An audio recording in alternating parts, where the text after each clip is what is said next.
السلام عليكم. السلام عليكم، عاملين ايه؟ طيب قبل ما ابدا اي حاجه، سقفه للمنتخب المغربي، سقفه لل... لوزاره وزاره الرياضه في المغرب، اللي هو انا حتى ما اعرفش اسمها والله. انا عارف اسمها مختلف. سقفه للجمهور، وسقفه للعيبه اللي فعلا امنت بنفسها.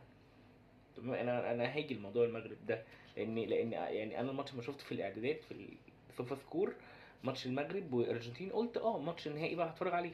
كده كان الفجر، بس قلت لا، انا كده كده هصحى، قلت هنام بدري واصحى بدري شويه واتفرج على الماتش. واي زي اي حد يا جماعه، انا عارف ان الارجنتين هتكسب، عارف ان هشوف وساخه من التحكيم، وحصل عارف ان هشوف وساخه من التحكيم وحصل. بس قلت انا عارف ان المغرب، سواء في البطوله اللي فاتت، سواء في كاس العالم، سواء في افريقيا، في البطوله دي هما المغرب حتى لو خسر الماتش، فاحنا عارفين ان هو هيأدي اداء تخليك بعد الماتش تقول اللعيبه دي رجاله. انا لو مغربي هقول لا يا جماعه، انا راضي عن الاداء ده، انا راضي جدا، اللعيبه كانت رجاله، واحنا عارفين ان هيبقى فيه وساخه في الماتش، وحصل. كابتن اسامه نبيه، ايه رايك في ده؟ هل يعني المغرب يعني كده اعلى من اليابان صح؟ يعني ما عندهمش امكانيات اليابان صح؟ الماتش بدأ، المغرب والارجنتين، ماتش حلو، والارجنتين بتلعب ماسكه كوره، المغرب بتلعب ماسكه كوره، ماتش بص بين فرقتين انت عارف انت هتتمتع في الماتش. مفيش فرقه فيهم بتدافع بقى اللي هو زي ايطاليا ومش عارف ايه، لا فرقتين انت هتعرف انت هتتمتع في الماتش. المغرب جابت الجون، وجابت الجون التاني، والجونين الحمد لله يعني اللي واخد بالك جم في الشوط الاول، جونين جم في الشوط الاول.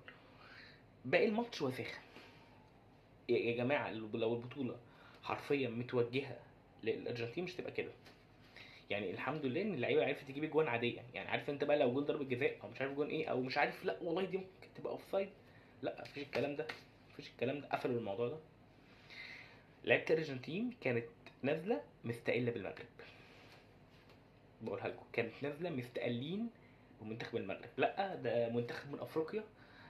احنا عارفين كده كده الافريقيا ما فيهاش كوره حلوه، اللي هو بس لعيبه قويه وخلاص. عندهم الفكر القديم، عندهم الفكر القديم. الارجنتين علمت عليهم، علمت على المنتخب اللي خد كاس العالم، تمام، اللي علمت عليهم. ده اللعيبه دي بالمناسبه يا جماعه، من يعني مش لعيبه جمعوها كده، لا من افضل لعيبه العالم، لعيبه الارجنتين تحت ال 20 دول. ميسي كان منزل بوست بيقول يا جماعه رجاله ومش عارف ايه وتستحقوا ارفعوا رؤوسكم. يا باشا تتعلم عليك، تتعلم عليك من المغرب. وبجد زي ما قلت بجد